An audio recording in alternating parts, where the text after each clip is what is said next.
Being a farmer is not an easy row to hoe, either if you grew up as a legacy farmer on a generational farm or if you're going to forge your own field. And our next storyteller has done both. Please welcome Meg Bantle.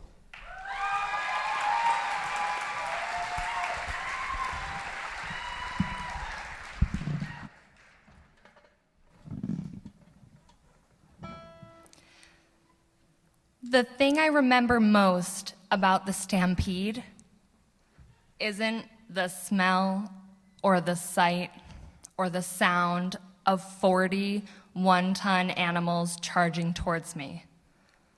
It's the look on my papa's face, because he was terrified, and I don't think I've ever seen him look like that before.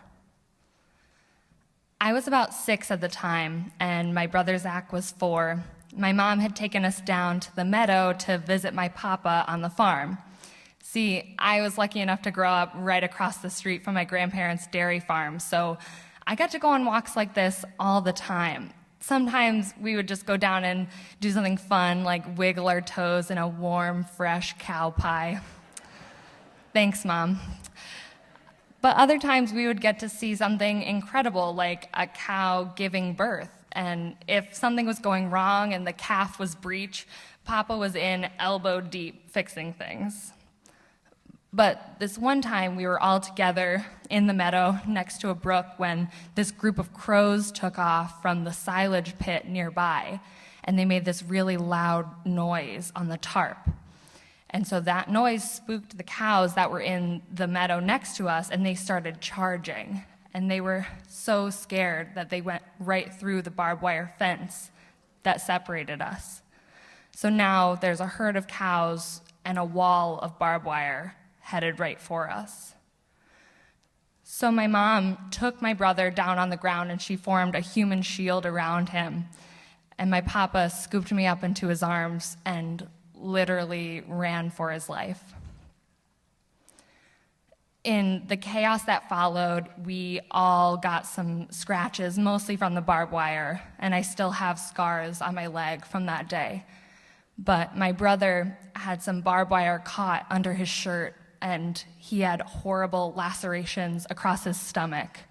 I can still remember the yellow of the iodine on his wounds in the hospital afterwards. But despite these physical injuries, the thing that really sticks with me from that day was how afraid my papa was, because my papa was not someone that I ever remember seeing afraid before that.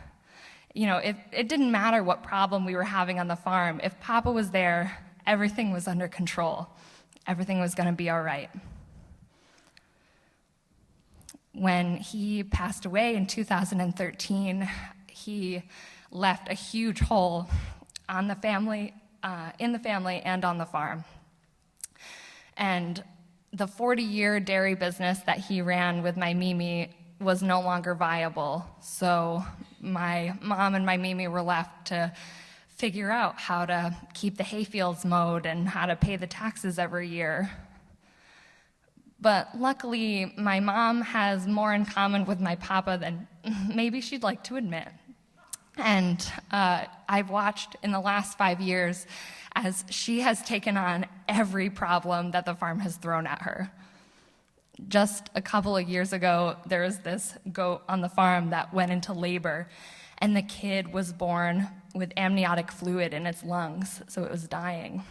And the farm hands who were helping out had no idea what to do, but luckily my mom was there in full business casual, coming from a day at the office, and without missing a beat, she leaned down and sucked the fluid out of the goat with her own mouth. So yeah, she's a badass. I've spent the last year planning my first farm season as a business owner, where I'm going to be growing vegetables and cut flowers on that same family land in Adams.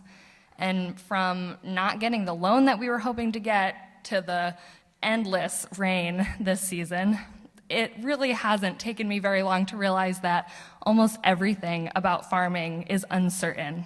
And anyone else who's been farming this season knows that full well. But I've been reflecting as I start this new adventure on what it is about my Mimi and my mom and my papa that I admire so much. And I've realized that it's not that they always had everything under control. It's that they always just had the tenacity to get shit done. I am not expecting to have to deal with a stampede of vegetables. Hopefully. But I know that there are going to be challenges. But if I have even half of the grit and flexibility and badassery that my family has, I know that everything's going to be all right. Thank you.